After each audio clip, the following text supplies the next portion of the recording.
Well, good morning, everyone, and welcome to the last session of the USDA three-part series.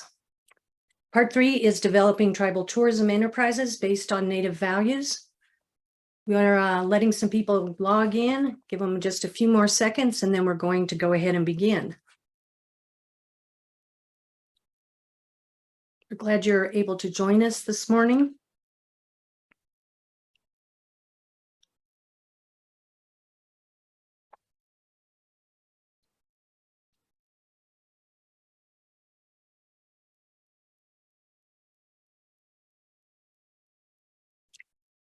Lisa's asking if the chat's enabled for our guests, and yes, it is. So please feel free to put things in the chat. Let's go ahead and get started today. Today, we will explore economic development opportunities with several key USDA agencies and land grant institutions that will discuss resources and insights to empower and inspire tribal communities to develop agritourism and agriculture-related enterprises that are culturally appropriate, sustainable, and connected with Mother Nature. We are pleased to have talented panel experts join us today. We are grateful for them to taking their time to be present for us. We are happy you're here. Thank you for being here. As you can see, I am not Bianca. She's running the slides behind the scenes.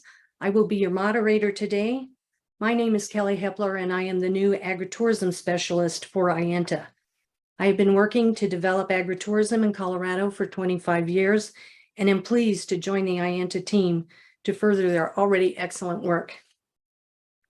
For those of you not familiar with IENTA, for nearly 2 decades, IENTA has served as the national voice for American Indians, nations, and Native Hawaiians engaged in cultural tourism.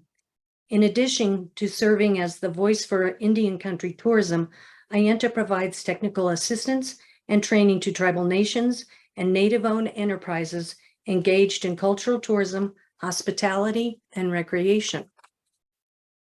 IENTA's mission is to define, introduce, grow, and sustain American Indian, Alaska Native, and Native Hawaiian tourism that honors traditions and values. On a side note, please get out your pen and save the date for IENTA's 24th Annual American Indian Tourism Conference to be held October 24th through the 27th in Funner, California at Harrah's Resort there, hosted by the Rincon Tribe. Registration is open now, and sponsorship opportunities are still available. Please visit our website at ienta.org to learn more about the conference and other educational opportunities with IENTA.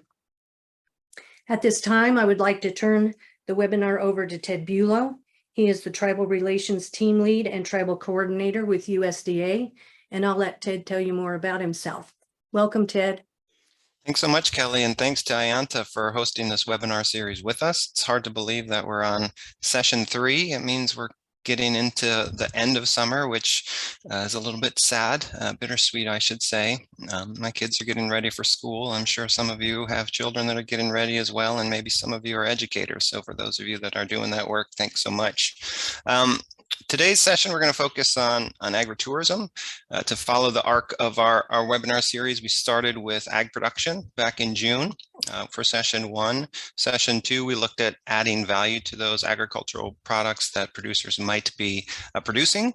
And today we're focused more on the economic development and visitor opportunities surrounding your agricultural production, whether they be by the tribe or tribal producers. So super excited.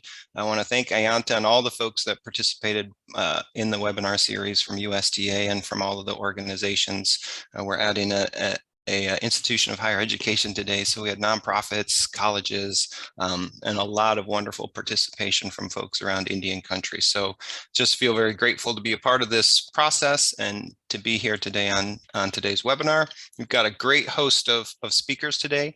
Lisa Chase is going to be speaking first from the University of Vermont. Then we'll hand it back to Kelly Hepler to speak a little bit about IENTA's work in this space. Then we get to hear from my colleague at the Forest Service, Toby Bloom. And then, as with the previous 2 webinars, we're going to have a commercial from our friends at the National Ag Statistical Service to talk about the Ag Census. Troy Marshall has joined us again, so thank you for joining again, Troy. And with that, I'll introduce Lisa Chase to get us started. Thanks, Lisa. Thanks so much, Ted and Kelly and Bianca and Sherry and Elizabeth and everybody who was involved in setting up this webinar. I really appreciate this opportunity to talk about agritourism and how it can contribute economically, culturally, and also environmentally to tribal producers and your communities. Could we jump to the next slide, which is a poll? So before I get into sharing what I'd like to talk about today related to agritourism, we just wanted to get a sense of who is here in the room with us. So if you wouldn't mind taking a moment to fill out this poll and click as many boxes as you want. I know many folks out there wear quite a few different hats. You may be a producer and also working as an educator or government or whatever. So click as many hats as you wear. And then when you're done with that, if you're willing to share, head over to your chat box and make sure it's on everyone, not just hosts and panelists. If you're willing to share with everyone, let us know who you are and where you're from. I had the pleasure of being able to see the registration list and saw that there were over 140 people registered from all over the country, and such an incredible array of different organizations and states and even some other countries represented here. So if you don't mind, type into chat and let us know who you are, where you're from, and anything you want to share about this webinar. So now, thank you, Bianca, for just displaying the results. So it looks like we're about 40% government agency, and then a pretty good mix of nonprofits, tourism, producers, businesses, extension, educators, researchers, and others. Shall we move on to the next poll? So we have one more question for you, which is, we're wondering how involved in agritourism you are. So do you work with agritourism now regularly, occasionally just kind of getting into it, thinking about it, but not really sure? Or is this something you really don't want to have it, really aren't working in, and you're just kind of here checking it out? Please let us know what your thoughts are on this poll. And also, as you introduce yourself in chat, feel free to let us know how you're connected with agritourism. Thank you. For those of you typing into chat, it is really exciting to see who's here from all over the country and the work that you're doing. So let's see. Oh, we have quite a few percent, over 40% that say not yet, but planning to in the future. And then 5% are already doing it. So when questions come up, we'll be looking at this 5% to help us answer those questions. But sounds like for many folks, they're just getting into it, occasionally doing it, or planning to in the future. Could we move on to the next slide? So since we're busy throwing out this term agritourism, I thought we should take a moment to talk about what is agritourism anyway. And I'll just start out by saying there's a lot of different definitions in different states and even different counties and towns around the US. And then you go to other countries and people use this term a number of different ways.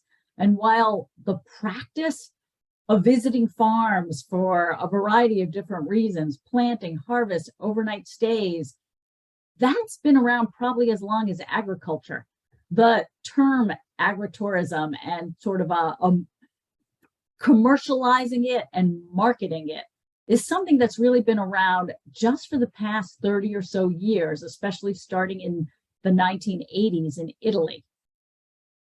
And there's general agreement that the core of agritourism is experiences and product sales that are closely connected to agriculture. So that's at the center of this graphic.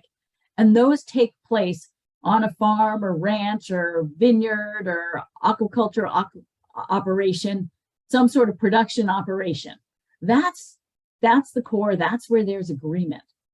Then there's all these peripheral tiers here in this graphic. So might be connected to agriculture, but might be off the farm, farmers markets, county fairs, or it might be taking place on the farm, and it might not be that closely connected to agriculture. So different definitions. Without getting too, I'm in academia, so I sometimes get too caught in the weeds here. Without getting too deep into definitions, what I want to say is for purposes of this webinar, we're sort of taking a step back and thinking not only about agritourism, but also about value-added agriculture, culinary tourism, and other enterprises that support tribal producers and their communities. So during the second webinar in this series, I really appreciated when Keir Johnson Rays defined producers as a pretty encompassing term, and also talked about agriculture, with culture being in all capital letters, as a very broad and inclusive understanding around food, medicine, fuel, fiber. We want to carry that broad understanding forward in today's discussion. And I will mention that there are different overlapping categories of agritourism that include hospitality, education, direct sales, entertainment, and outdoor recreation. Being in Vermont, I sometimes say on farm or say farm. When I say farm, forgive me, I mean farm, ranch, vineyard, aquaculture operation, the range of agricultural and aquaculture operations out there. Could I have the next slide, please? So just like agritourism has a variety of different definitions and understandings, there are different ways of measuring it. And the data that you see here is from an industry report. And they're estimating through this industry report that globally, agritourism is currently an industry that is over 9 billion. They're projecting 12% growth annually. So we're looking at a market size in 2027 of over $18 billion. And taking a look at this pie chart on the right of this slide here, these are those 5 categories I mentioned earlier. And I want to point out that the direct sales, direct market part of this graphic, this is from the Global Tourism Industry Report, they estimate 18% being direct sales. So over 80% is about the experiences. Keep that in mind as we move to the next slide. So the next slide is, this is USDA NASS Census of Agriculture data. And here in the US, it is by far our best source of data. And I want to bring your attention to the pie chart on the left there. So there are 2 questions in the NASS census that get at the broader understanding of agritourism. One is specifically worded, and I'm quoting here, agritourism and recreational services such as farm tours, hay rides, hunting, fishing, etc. So there's some concern that that may undercount the experiences that are offered on farms. And then completely separate from that is a question about direct sales of food for human consumption. So if you're selling Christmas trees or medicinal products or other products that are not for human consumption as food, then it's not counted here. Despite those, so we think these numbers may somewhat undercount agritourism direct sales. However, what I want to point out with this pie chart on the left is notice that 25% is the experiences and 3/4 is the direct sales, which is pretty different from what we saw on the first slide, where globally we're looking at 20% less than 20% being direct sales, and 80% being about experiences.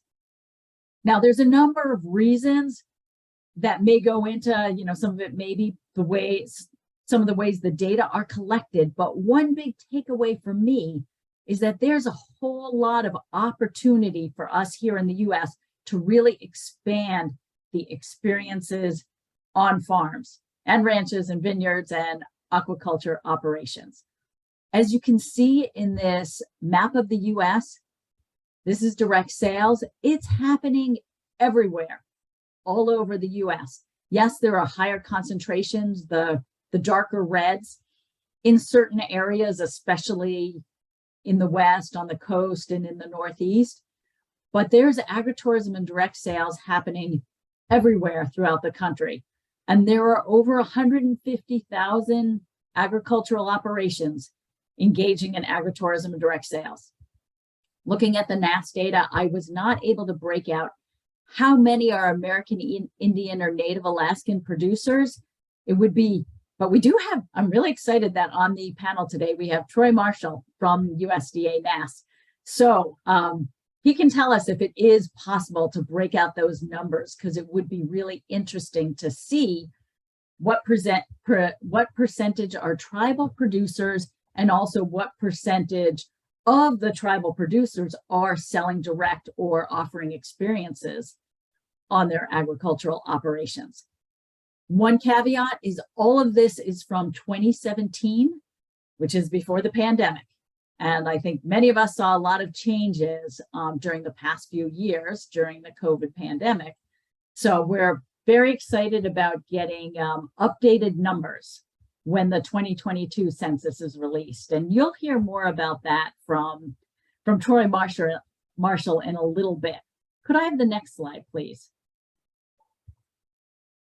So the USDA census is the best place to get information on numbers of farms, numbers of producers, and also sales and revenue.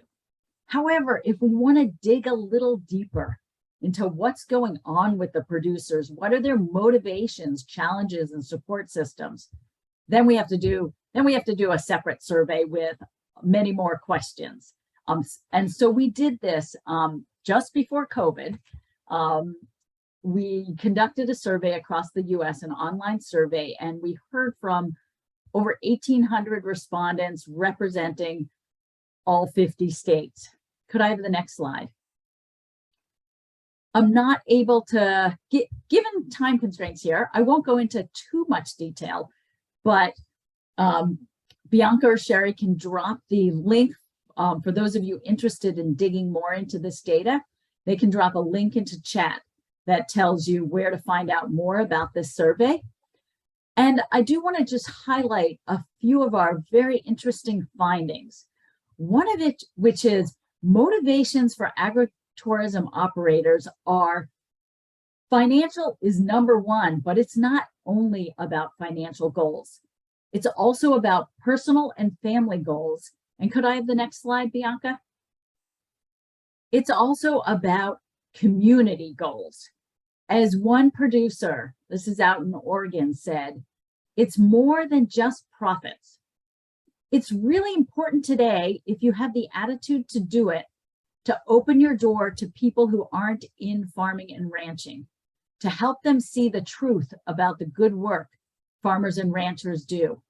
It's really important that the voice of the ranchers and farmers, the real people that do the work, be heard by the majority of the people who don't. Considering in the US today, we have around 2% of our population that works directly with farming or ranching, we owe a huge debt of gratitude to all of the producers out there who are willing to open up and allow visitors on their agricultural operations. Could I have the next slide, please? So we asked producers, what are their major challenges related to agritourism? And here's the list of the top challenges for them. And some of them you can see are challenges for everyone, right? Time management, labor, huge challenge all over the place. But some of them, liability issues, dealing with state and local regulations, some of these are very specific to agritourism in a way that they don't affect other producers and in some cases, other types of businesses. Could I have the next slide, please? So another one of the questions that we were very interested in hearing is, what are the supports that are most needed? For me, this slide looks blank. I don't know if it's showing up for other people. Hopefully it's just a glitch on my end and you can see the supports needed. The top 6 supports that were identified, couple had to do with safety and liability, but all of the remaining supports were about marketing. So all different kinds of marketing, from developing a website to social media to having resources available to the public on how to find farms. These are all, as being with University of Vermont Extension, I look at this, the supports needed, and I think that's my marching orders. This is the work that I need to do. This is the work that many of us who are service providers here today can collectively provide to tribal producers in their communities. Could I get the next slide, please? So during today's webinar, we're going to be talking about a lot of different resources and supports. And I'm going to start off by saying that the single best resource that I have seen that's specifically for tribal producers and your communities is produced by IANTA. So I won't go into too much detail about that because we've got Kelly here to tell us more about it. But I will say that more generally for any kind of producer and for adjacent businesses, entrepreneurs, tourism, and communities, there's a whole variety of resources and tools available. So many that it can actually be a little overwhelming. What I've listed here are some that we have on a UVM website, and some of these are specific to Vermont, like dealing with local and state regulations. But a lot of the resources here are available and very relevant for any type of producer and related businesses and communities. And then I also want to mention that the Agricultural Marketing Resource Center is currently embarking on a project with the National Extension Tourism Network to sift through websites and sort of catalog the best of the best. So stay tuned, because both the AgMark website, the Agricultural Marketing Resources Center website, and the National Extension Tourism Network website will be improved soon to have resources that could be tailored for a state, but also stand up to a national audience. And part of the effort to do that is to host a webinar to bring together some of the national voices and perspectives on agritourism. So September 15th, we are planning to host a webinar through the National Extension Tourism Network. And Bianca or Sherry could drop a link into chat if you're interested in joining. So that's on September 15th, and we're calling it a Resources Roundup and National Network. And the goal is to bring a whole bunch of folks together to share their favorite resources and also get a conversation started about collectively around this country how we can do a better job of supporting tribal producers and their communities, as well as every type of producer and rural communities out there throughout the country. Could I have the next slide, please? Speaking of, while we're on the topic of webinars, that's a webinar September 15th. We do have quite a few recorded webinars, including some that are specifically focused on tribal perspectives. This one features Sherry Rupert from IANTA, and this is on a link that I believe Bianca recently put into chat, agritourismworkshop.com. Can I have the next and final slide? So also on that same website, you'll find information about an international agritourism conference that is 3 weeks from today. I'm counting down, and it's going to be held in Vermont, August 30th to September 1st. We've got around 400 people planning to come to the conference, representing 48 different countries so far, including many Indigenous voices from around the globe. So we hope you'll join us in Vermont if you can travel. And this is a hybrid conference. We will be offering it online through Zoom. So if you can't come to Vermont, and I'll tell you, if you can come, it's going to be amazing. And this is a wonderful time to visit Vermont.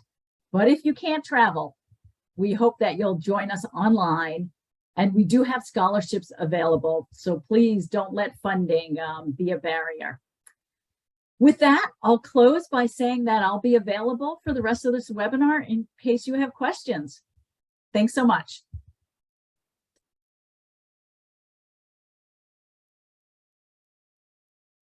Thank you, Lisa.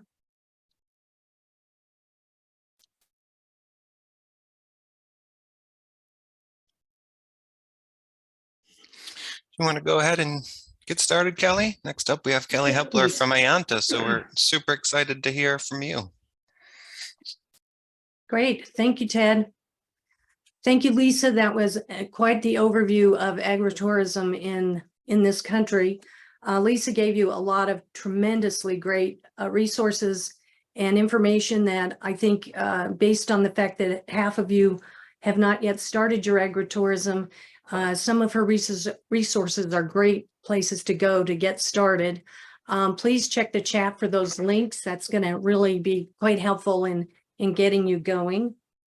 On this first slide, I would like to just point out these are numbers from the 2017 Ag Census. Troy is going to give us more on that, so I don't need to go into a lot of detail. The new Ag Census is being conducted right now, and the results are usually out the following year. So they happen every 5 years. They are not really super great typically on pulling out Native American data over the rest, but the questions have probably changed and more people are answering the Ag Census. We encouraged Native Americans to really be diligent at filling out the census and agreeing to fill out the census so that we can get that data and use it. As Lisa pointed out, agritourism is growing, and agritourism in Indian country is definitely growing. And we are experiencing a lot of opportunities opening up, and a lot of opportunity where individuals are not sure that they are doing agritourism, and we can help you identify that yes, you are indeed. We also would like to use this opportunity to work for economic growth, food sovereignty, and better connections to Mother Earth. We know that that opportunity is going to exist and those numbers are going to increase. Next slide. This is just a slide that depicts the amount of agriculture in service with Native American people. You can see that the numbers are large. Tribal nations contribute heavily to agriculture in the U.S. One of my goals with agritourism being offered is to see more agritourism being offered and promoted for these lands. Again, trying to make sure people understand that what they're doing is agritourism, releasing some of the fears about allowing the public onto your property, defining that agritourism does not have to be all year round or for an entire season. Agritourism can happen in a 3-day weekend as some apple picking events happen and a mushroom festival. There are a number of different ways to have just a short event. And I do recommend that any of you who are just getting started, just put your toe in the water. You don't have to jump into the deep end, right, to start out. Take some time to go visit some other agritourism places, whether they're tribal or not, and just see how other farmers are presenting their ag products. Agritourism is a way to showcase farming practices used, and in Native American farming practices, natural regenerative ag, crop selection, soil health, and conservation are all just a natural part of their farming techniques and have been for hundreds of years. They are, in my opinion, the inventors of biodynamic and regenerative farming, and we'd like to see more of those practices happen. People in the nation are growing that trend to know where your food comes from, soil health, different farming practices, different small farm practices as opposed to big corporate farming practices are of tremendous interest to the traveling public, as well as just within your own community. I live in a small community in Colorado, and our farmers that present agritourism see a large number of just the local community coming out to poke around, almost like an open house when there's a house sale. Everybody wants to come see and look in the closets and see what's going on. And in this case, you get to pet a goat and maybe drink some cider. And agritourism is a whole different way to interact and play on the farm. Food sovereignty can be gained as a result of agritourism. People come to the farm, they see what you're doing. If you have products for sale on the farm, we know that a visit to the farm usually translates into sales. If you're not going to have sales on your farm, maybe you can work with another person who has a farm stand or a little gift shop, and your products can be available there. Better health for tribal communities is also a goal for agritourism. Food that's grown and harvested in your own community, and your own community members understand the agricultural process. They get more involved. They get more in tune with how good an apple tastes when it's picked right off the tree. Some people have never tried a real tomato. They've only eaten those spongy, weird things that you get at the grocery store. So we'd like to see more people enjoying food the way it's meant to be enjoyed. Also, with agritourism, this goes all across the board. There's a cultural exchange between the farmer and the visitor, the Native Americans and the visitors. You will be able to exchange, why are you farming? What is the practice in your tribe for farming? What are the foods that you eat traditionally? How are they prepared? You can have samples available. It's a great way for you to create that cultural understanding and respect that is something we all are looking forward to. And of course, the economic development, the economic benefits, ka-ching, ka-ching. I always say that I'm sort of a capitalist when it comes to farmers. I want you to make money. I want you to be able to earn a living off of your land and off of your hard work. So economic development, economic benefits are certainly part of agritourism. Next slide, please. Thank you, Bianca. As Lisa pointed out, IENTA is a tremendous resource for all kinds of agritourism related information. It is probably the most concentrated collection I've seen anywhere. I have been working with IENTA now for just under 3 months, and I call around all over the country trying to find other resources, other information. And I just introduced myself as Kelly Hepler, and I tell them what I'm looking for. And they said, you need to call IENTA. So this is a challenging job to try to find new resources and new ways. And Lisa's also a great resource. She has a lot of information that we share back and forth. But this particular booklet is available on the IENTA website under their resources for agritourism. This is a case study that they did a couple of years ago. It features 6 different tribes. And the interesting thing is each of the tribes have kind of a different theme or focus that they were working on with their project. So you're going to be able to look at the examples that each of these 6 groups did. And then there are handouts, or I should say worksheets, that go along with each of these that you can download and fill out and use to your own benefit. Things like product development and business planning, marketing planning, how to create a welcoming space, how to position things in your little gift shop or your roadside stand.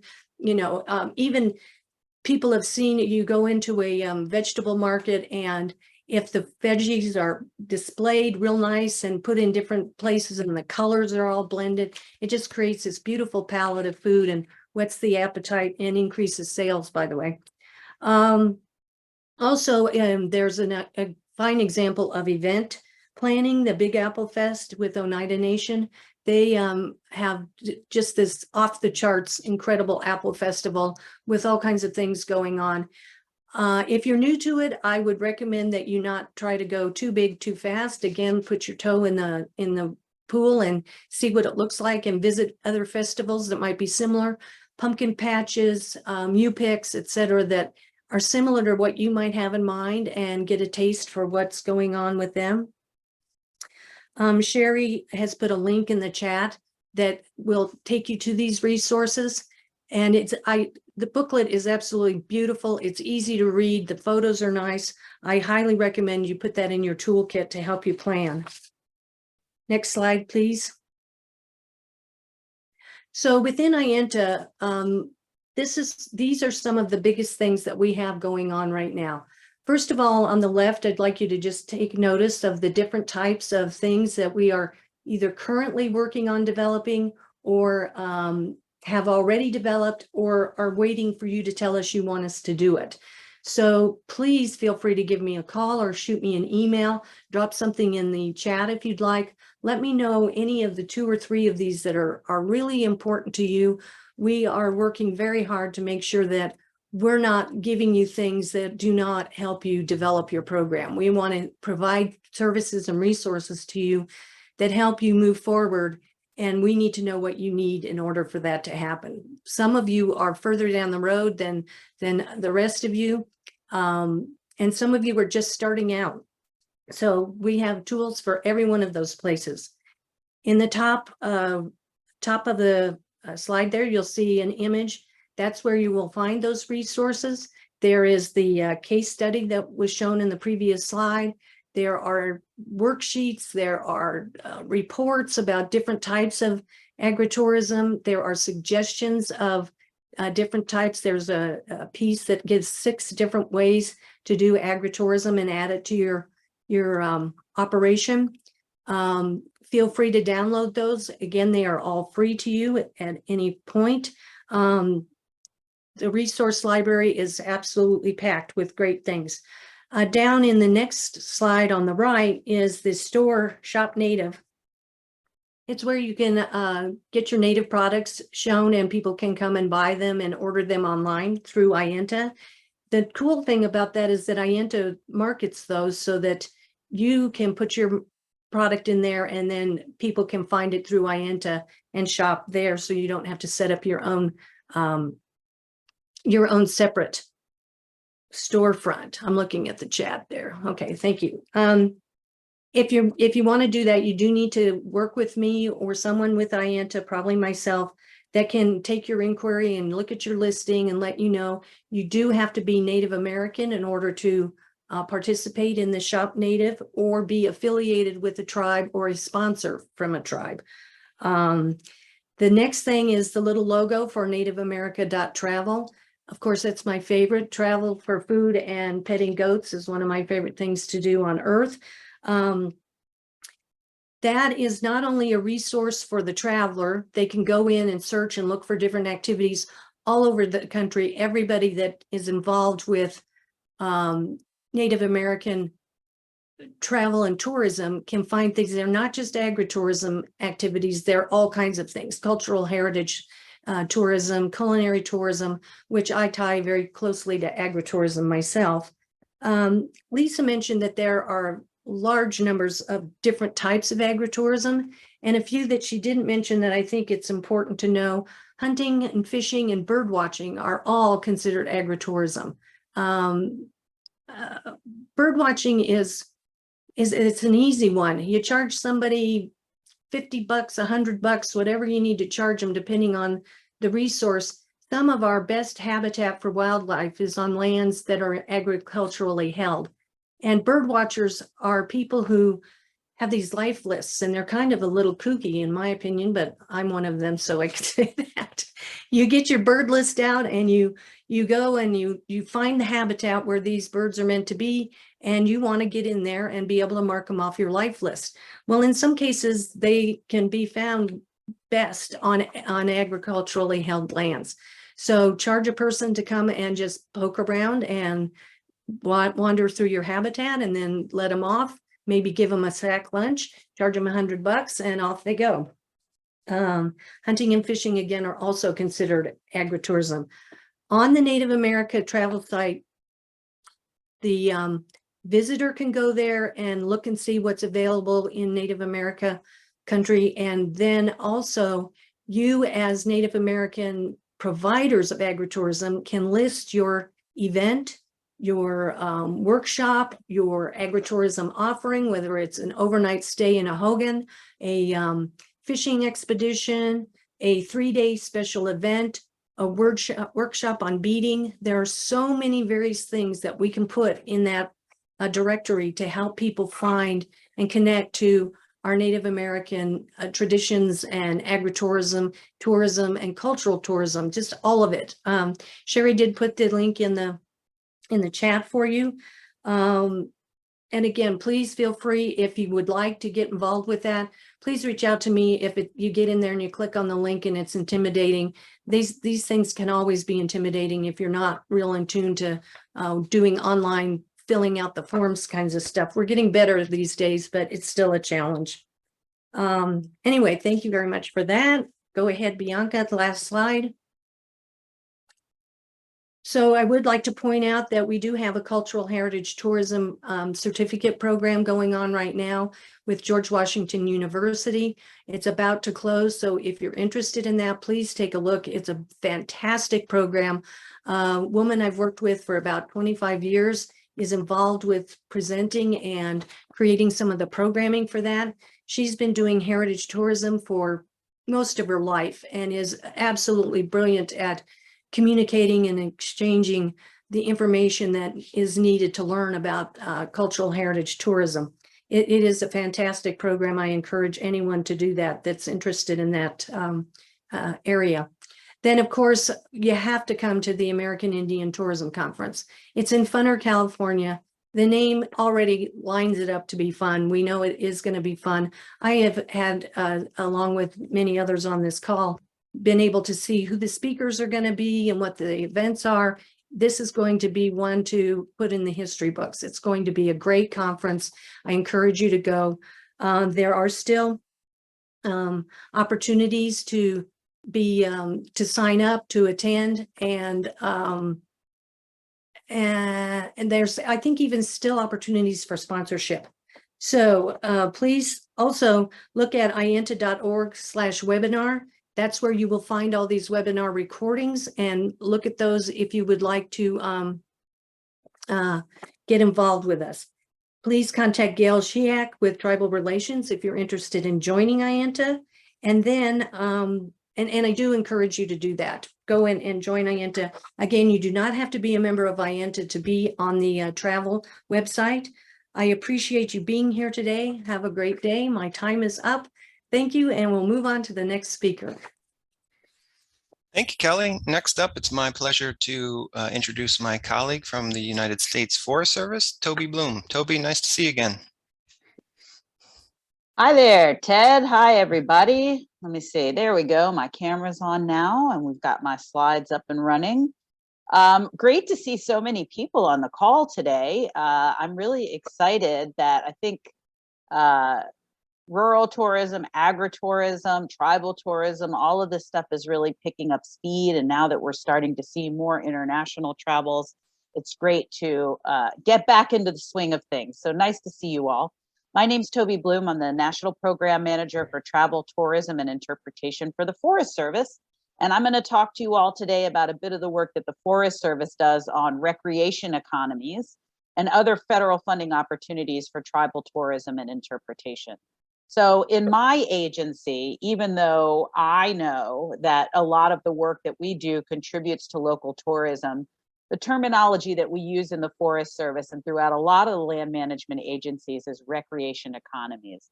So what we're talking about is recreation that happens on public lands that then provides benefits to our gateway communities. Our visitors come and recreate on the forest, and then they need a place to stay, or they want to have a place to have dinner or do some cultural experiences in our gateway communities. So that's really what we're talking about.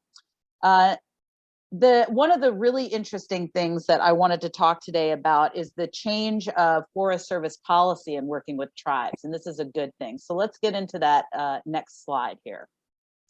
USDA is really eager to help communities and policymakers and businesses plan for a more productive and resilient future. And we know that COVID-19 had a huge impact on people and places everywhere. It's been particularly devastating for the tourism industry. And now is just a really important time for us to be working with communities on their destination strategies and figure out how to cope in the short term while we're really planning for the long term. And making sure that as we go through this, we are building a sustainable industry with the awareness that the kinds of uncertainty that we've faced over the last couple of years are probably not behind us. We're going to start seeing, we're going to have that stuff kind of touching us throughout history and into the future. And so it's really important to do some good planning. And growing and maintaining a local tourism and recreation sector that benefits local residents over the long term requires kind of a balancing act of natural resource management, conservation efforts, infrastructure investment, business development, and lots of other factors. It also necessitates active stakeholder engagement and a robust understanding of potential challenges and opportunities, but it also creates lots of economic opportunity to revitalize Main Street, preserve cultural heritage, support entrepreneurship and small business growth, and reinvest in communities and more. And why is the Forest Service involved in all of this? Well, it's not just about recreation. I'm sure most of you are aware that virtually all of our Forest Service managed lands are tribal lands, and many of the land that the Forest Service manages now borders present-day tribal communities and reservations. And many of the sites that we manage are Indian ancestral sites, and so we already collaborate a lot with tribal governments. We collaborate with governments, Indian traditionalists, spiritual experts, tribal members, and tribal historic preservation officers on our management. We have a database that we call Infra, and it tracks information on all of our known cultural resources. And currently that database contains information on about 410,000 sites. And this is more than any other public land management agency. And that number increases every day as we kind of find more sites that have tribal significance. And so the Forest Service engages in regular consultation with tribes on how to manage visitation to these sites. And some of the sites are kept confidential to ensure that non-tribal visitation is kept at an absolute minimum. We also engage with tribes on co-management of several visitor centers. We've been working with IANTA for several years to identify opportunities for collaboration and leveraging resources, and I'll talk about that on the next slide. And which is Forest Service is working with IANTA to disperse our Native Act funds for fiscal year 22. And we had several already existing joint Forest Service tribal tourism and interpretation projects at places like Chimney Rock National Monument, the Colville National Forest, Comanche National Grasslands, and that's just to name a few. And I think most importantly, we're in a unique time with regard to funding and political will. So we really need to strike while the iron is hot and work together in an ongoing way to identify potential opportunities and partners on the ground that can spur sustainable growth and economic returns through your local tourism and recreation economies. One of the exciting things that I wanted to mention, and this is really hot off the press, as of July 22nd of this year, Forest Service has changed its policies on partnerships. To better enable our work with partners, the Forest Service took a hard look at our grants and agreements process and found that in some cases, policy requirements for cash matching or substantial cash contributions have been impeding our expanding work with partners at the scale that we need. And that includes wildfire risk reduction, implementing the bipartisan infrastructure law, the new law that just came out, and the funds that we have, just that are Forest Service, like Native Act funds, Great American Outdoors Act.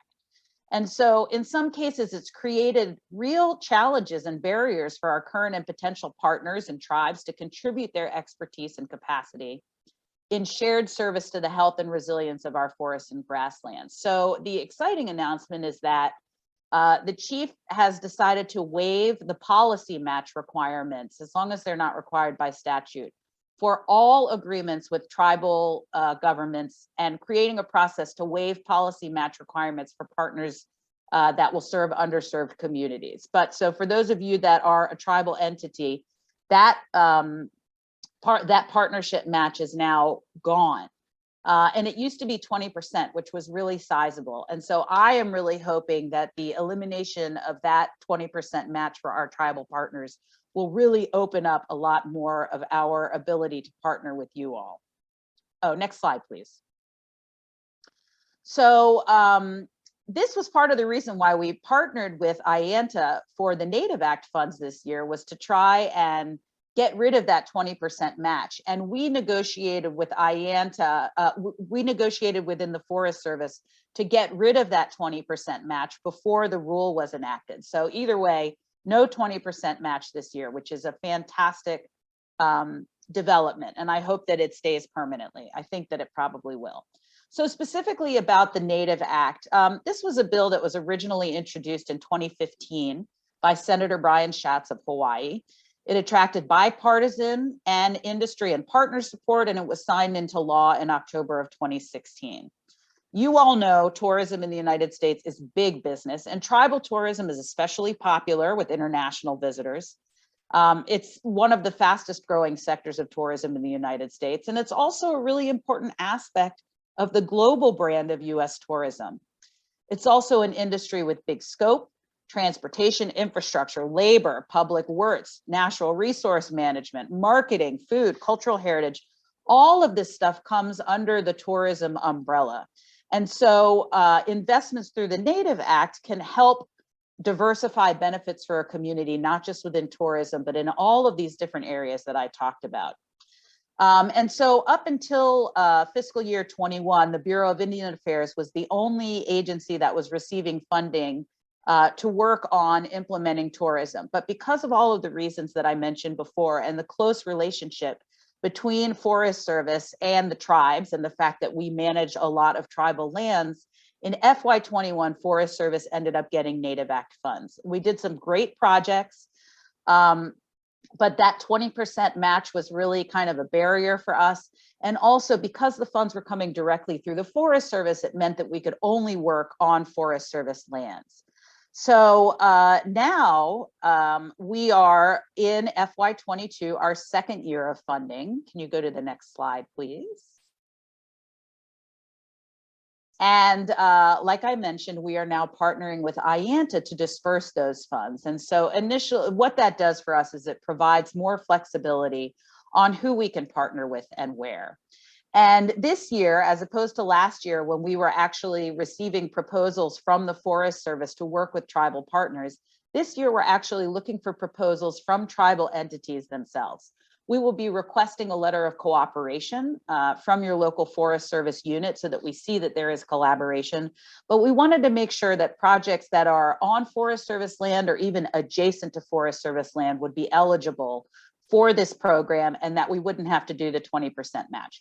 When we first started the partnership, we didn't know that the 20% match was going to be waived for all tribal partnerships, but that's a great step in the right direction anyway. And us being able to work with IANTA to publicize these grants and really get it out the door and to a much broader audience is also fantastic.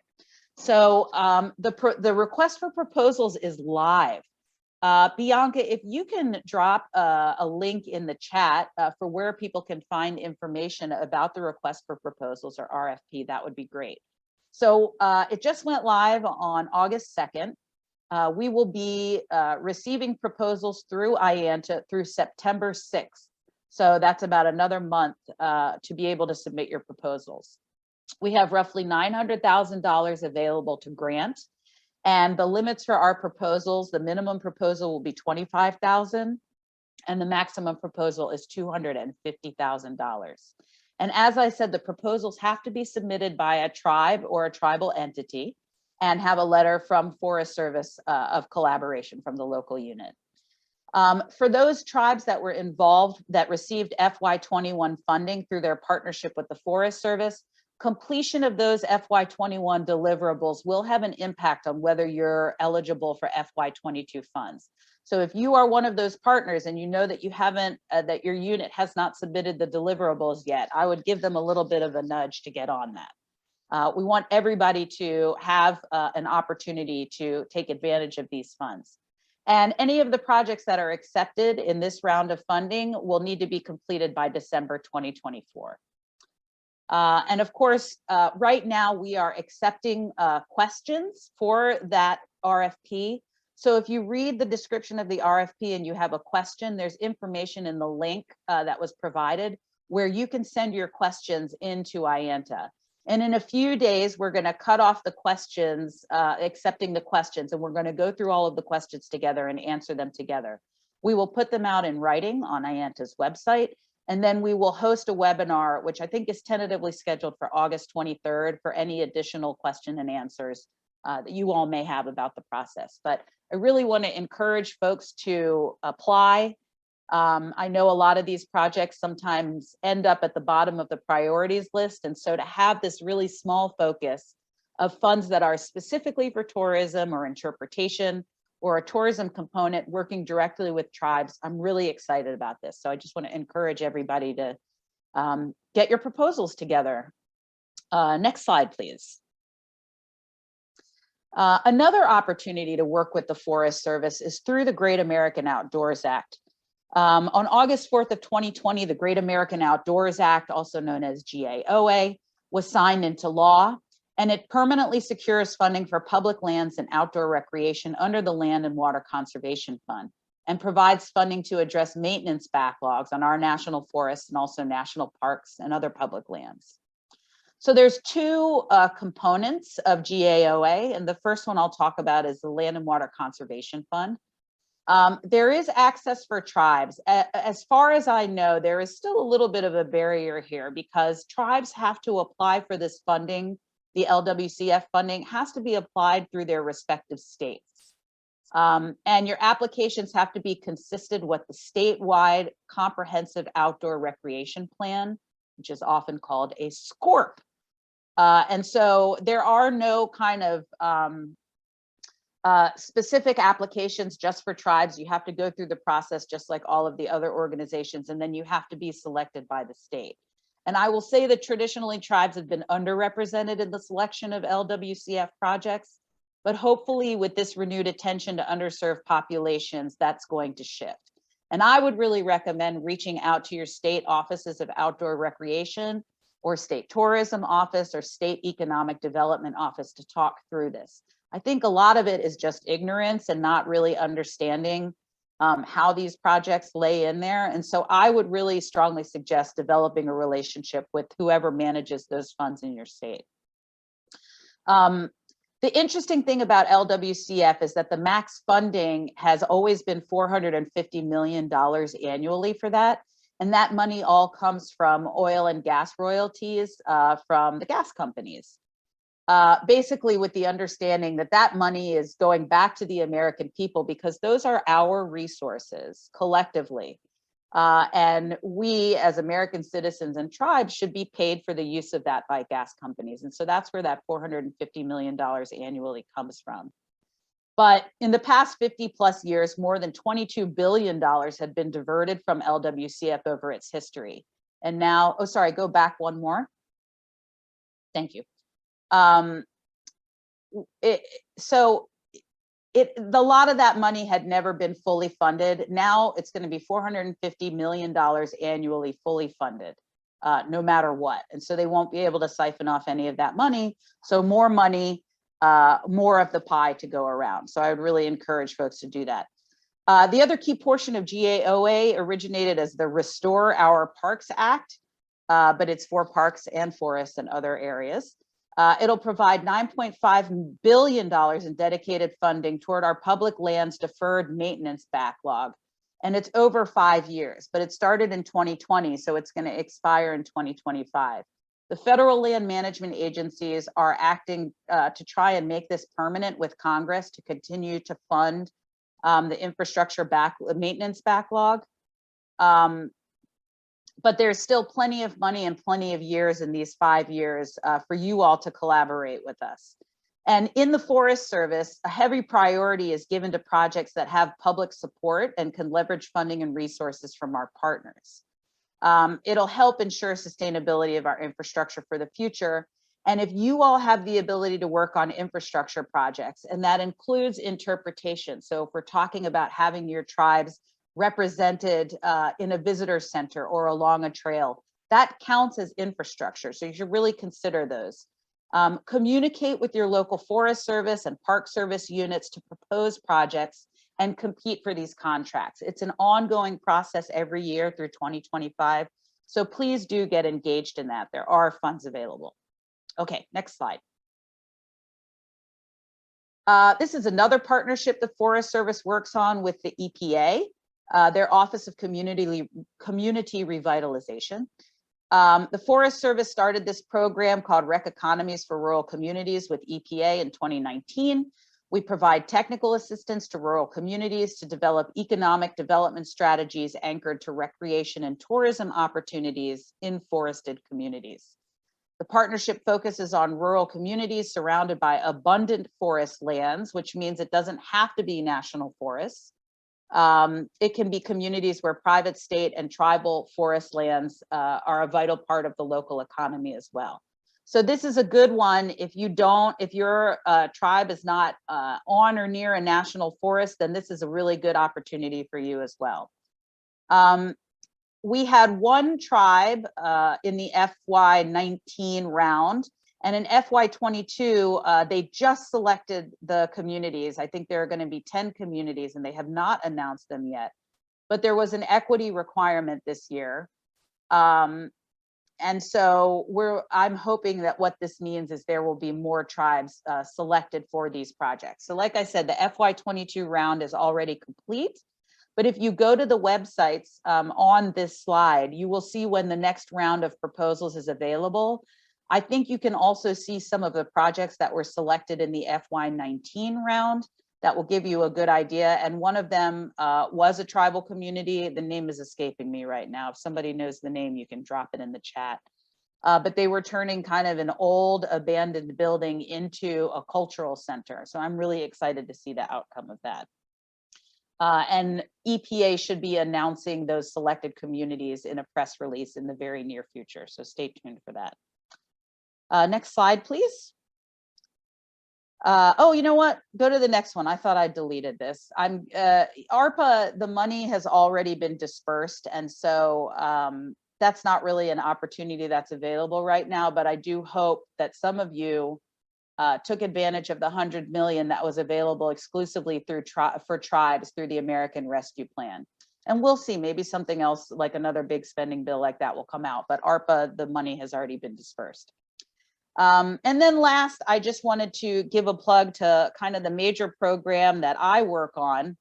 And this is a Joint Forest Service and Rural Development Initiative. We're in the process right now of getting our MOU expanded to include NIFA, so that the National Extension Tourism agents are also involved in these conversations. As you all already know, public lands offer a host of benefits to surrounding communities, including contributing to local economies. A recent study by the Forest Service actually found that average spending by visitors to national forests range from about $36 per party per trip for local residents on day trips to more than $740 per party per trip for out-of-town skiers and snowboarders recreating on the national forest lands. And so we are really trying to harness that and help our Forest Gateway communities access a share of that spending. One of the main challenges for our rural communities is access to financial services. And so through this partnership, we're able to put folks in touch with rural development staff in their area to help identify the right tools and walk you all through the process of applying for these grants and business services. And this guide will give you a link. The guide shows all of the different resources available. There are some case studies in the back. It's a really good tool. And you can always reach out to us in the Forest Service or Rural Development and say, hey, we have these programs going on. we wanted to learn a little bit more about what's available locally, and we will put you in touch with the local folks, because I know sometimes it's intimidating. Federal agencies can sort of seem like these nameless, faceless groups, but we really are people behind all of this, and we want to help you. The reason that we all took these jobs in the federal government is not to be rich, because this is not the place to become rich, but because we're all here to help. And so I want everybody to feel free to reach out to me to read the Recreation Economies Resource Guide through USDA. There are other rec economy resource guides out there, but I just really encourage you to get involved and start asking questions and building relationships with the local actors in your community and your state who are working on these things. So I think that's pretty much it for me. I think that is my last slide. And I think that you all will be getting copies of this presentation that has all of those links in there. So I hope you will use these resources. I hope you will apply for the Native Act funds through the RFP. Those proposals are due on September 6th. And thank you all for your time. Thank you so much, Toby. Next, we're going to introduce Troy Marshall. Troy, thanks for joining us again. The floor, I should say the virtual floor, is yours. All right, thank you so much, Ted. Again, my name is Troy Marshall. I'm the Oklahoma State statistician. And I want to take a quick second just to give a quick commercial on the Census of Agriculture.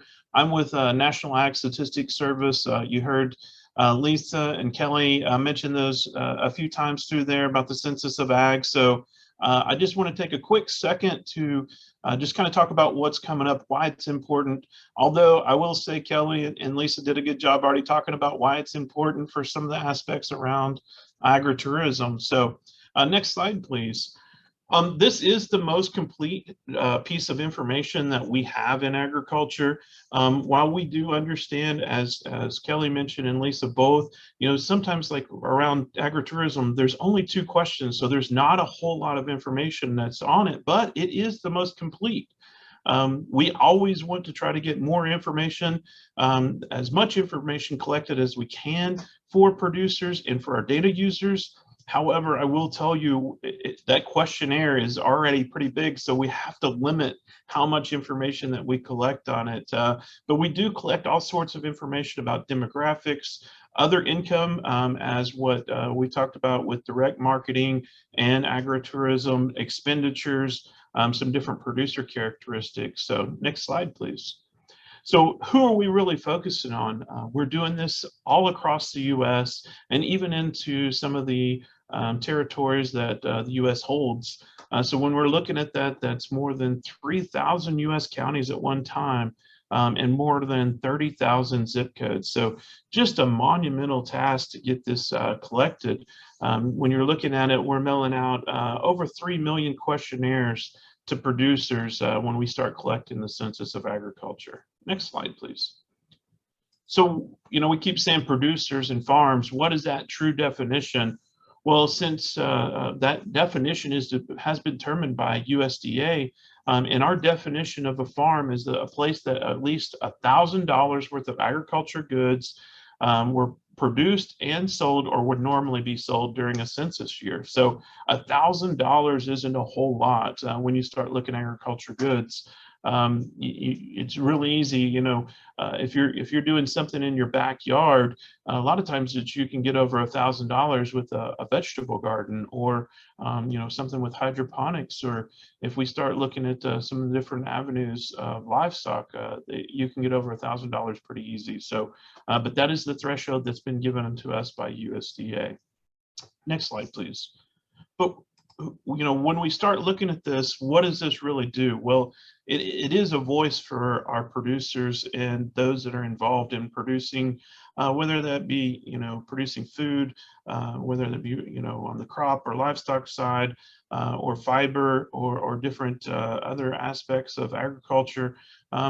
It is the voice. It is what shows what's there. That's what's documented and used for different funding activities, or to be able to show the importance of what that's doing. So if they're looking at transportation or incorporating new technologies, this is the data set they're going to look at to help make those decisions. So next slide. As we look towards what the decisions are, it really influences the future. We have to have this information to be able to help guide where that future is going, whether it's looking at community planning or a big one there at the bottom, federal budget support.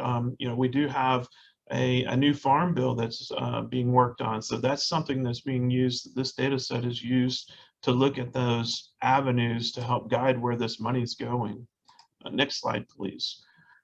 But it is truly an opportunity to be a part of this. So as we've heard from Lisa and Kelly both, the track record of working with and getting involvement from Alaska Native and American Indians has also been low. We know that there's a certain piece there that we want to make sure that we communicate why it's important.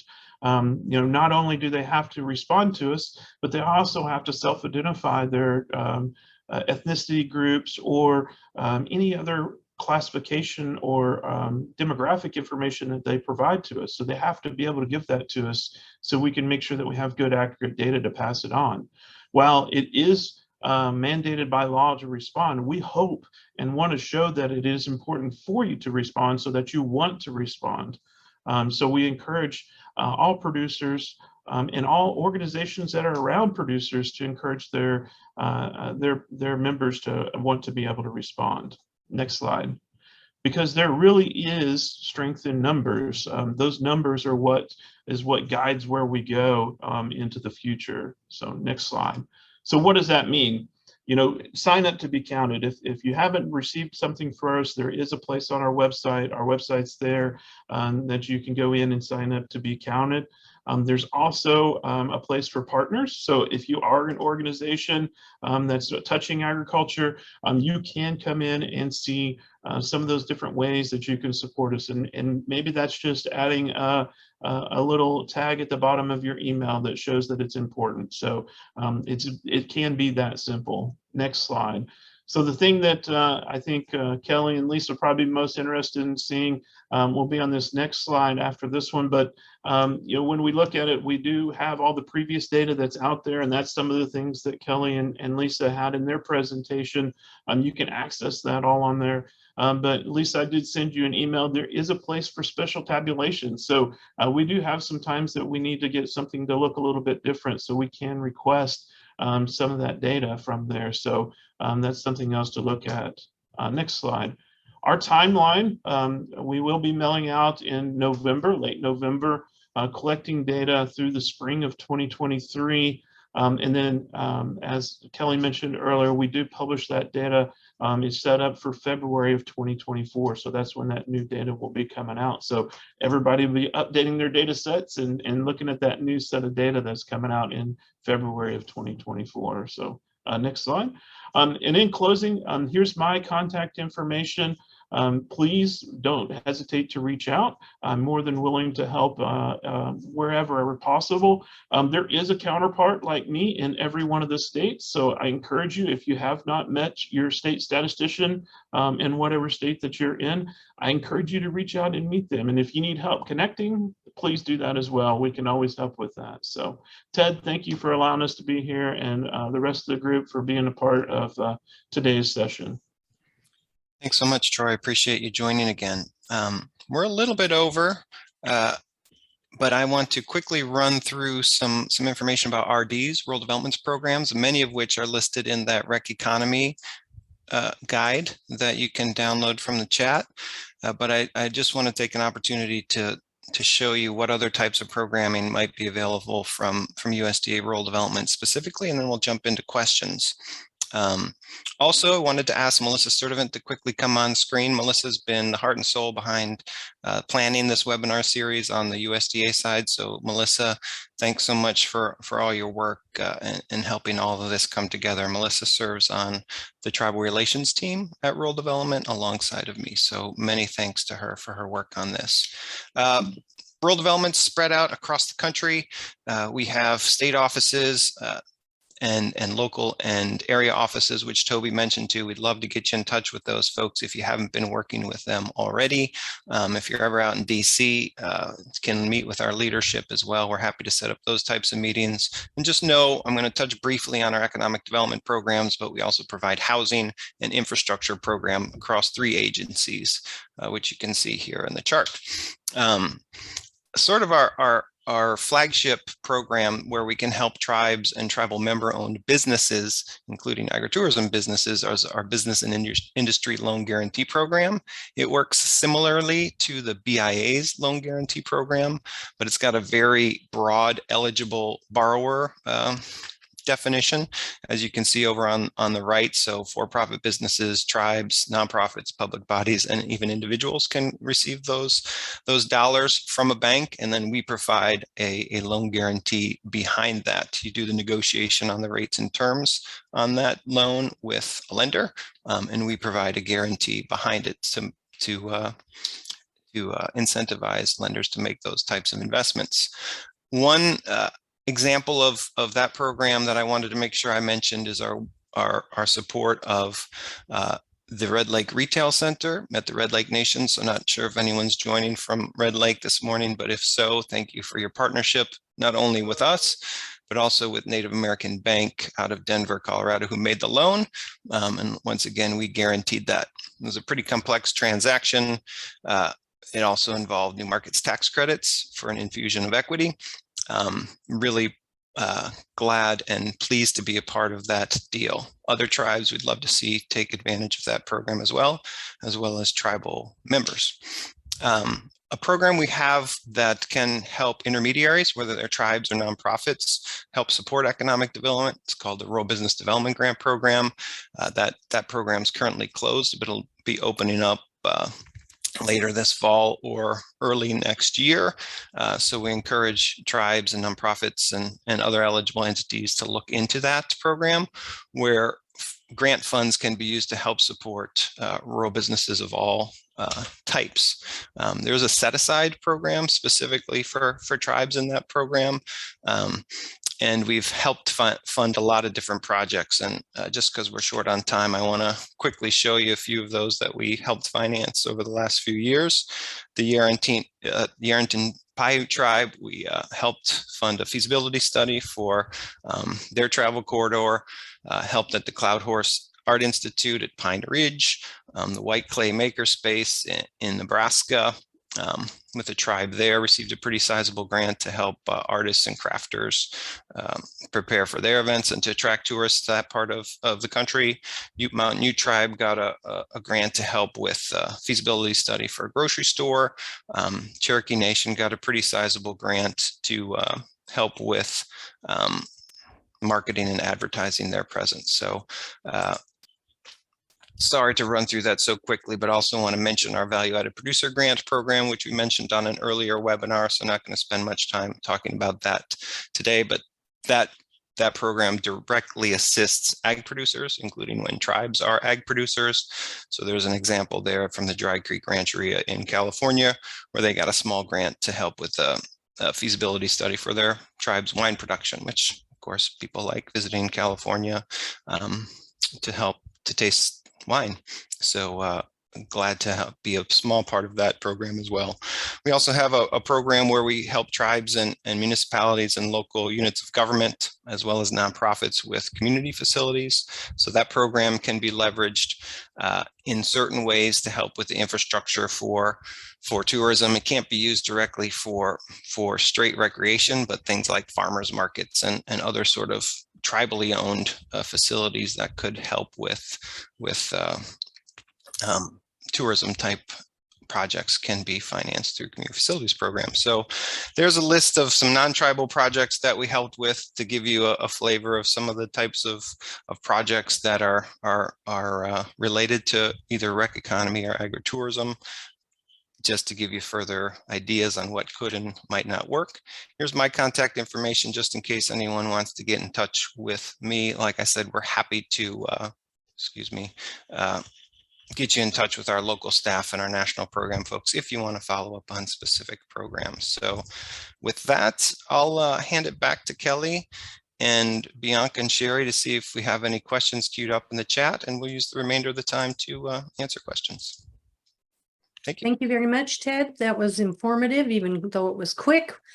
Please do take an opportunity to download this slideshow when you get the link, and then you can take your time going through it.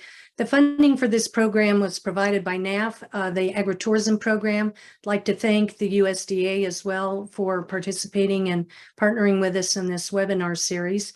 At this time, are there any questions in the chat?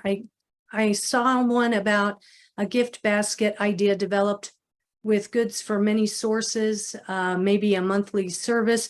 I've reached out to that person, so there's an idea there for using tribal made products and putting it together a gift basket, and that could be supported through a mail service or something like a CSA box. Is there anything else in there that speakers were extremely thorough and very informative?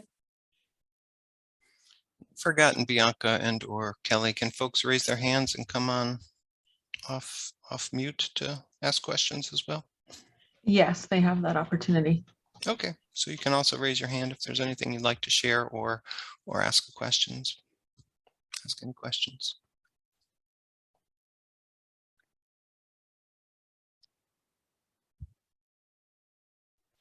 So there is one question that came through, and it's asking, a trend of using white sage is being depleted on California West Coast by on-native ecotourism. Does this panel have a point of view?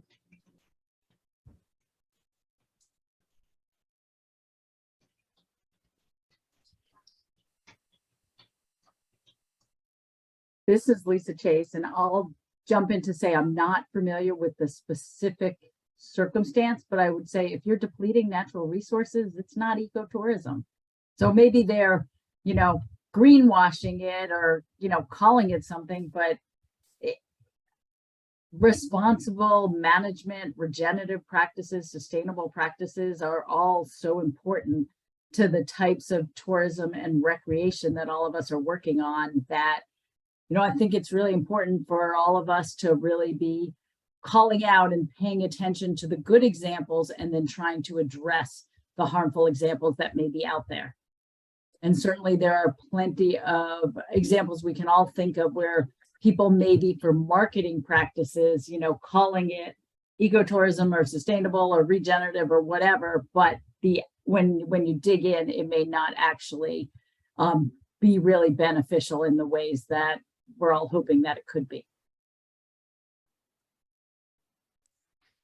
Yeah, and I would just add to, I guess, Lisa, on one of her slides, she talked about the considerations, and I think that's one that's very important to tribes, and tribes have sovereign control over their lands and how you want to control that.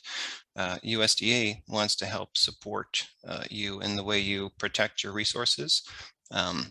So we, USDA, would defer to the tribe, but the tribe is going to have to make some decisions if it's tribally run enterprise on who you want to visit and how you want them to interact with your lands and your natural resources. So definitely something to think through, work through, and even regulate. Some tribes have those sorts of regulations that are equivalent to state regulations. I think it's important to recognize that agritourism providers and supporters, part of the process of providing agritourism is to give people an opportunity to see how important our water and lands are to everything from our water to our food to our air. And when people are abusing that, it's important that it gets pointed out. So I appreciate that you've mentioned that. Conservation and stewardship is huge with farmers and ranchers. Without the land and the water, they're kind of nowhere. And then we don't get to eat. So thank you for bringing that to our attention.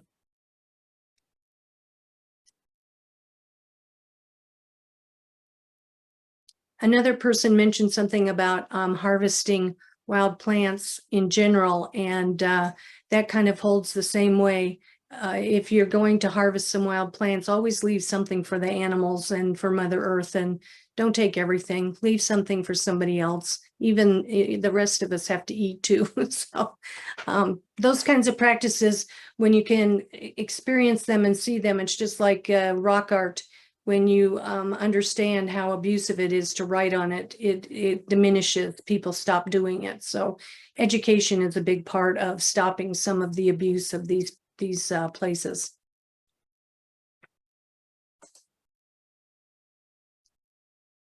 Any other questions or comments?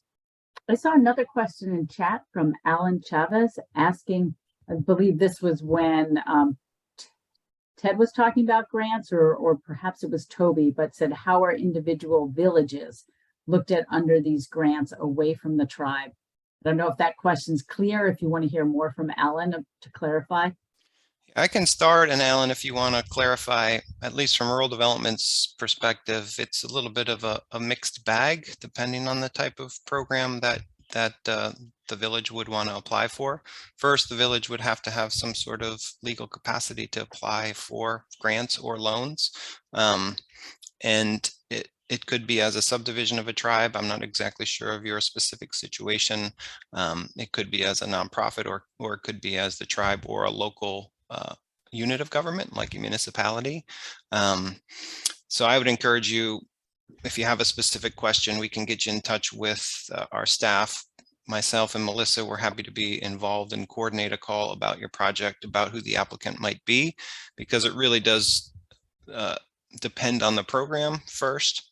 And then we'd be able to talk about the specific projects, because there's both project eligibility and applicant eligibility. And once again, I apologize for going through that so fast, but I put my email address in the chat, and we'd love to have a richer, deeper discussion about what's actually going on and how we might be able to help.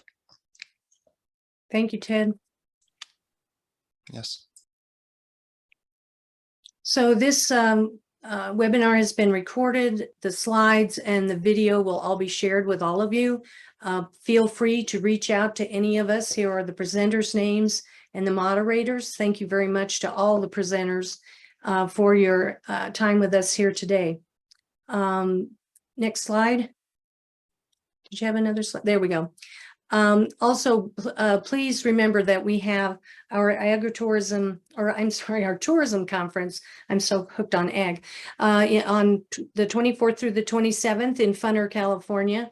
Take a look at our website if you're interested. Thank you for joining us today, and thank you for taking a look at IANTA's resources and following up with us. We are very interested in solidifying this group and getting more of you on board to provide the resources, the agritourism assets, and building Native American tourism providers, building their businesses up for them.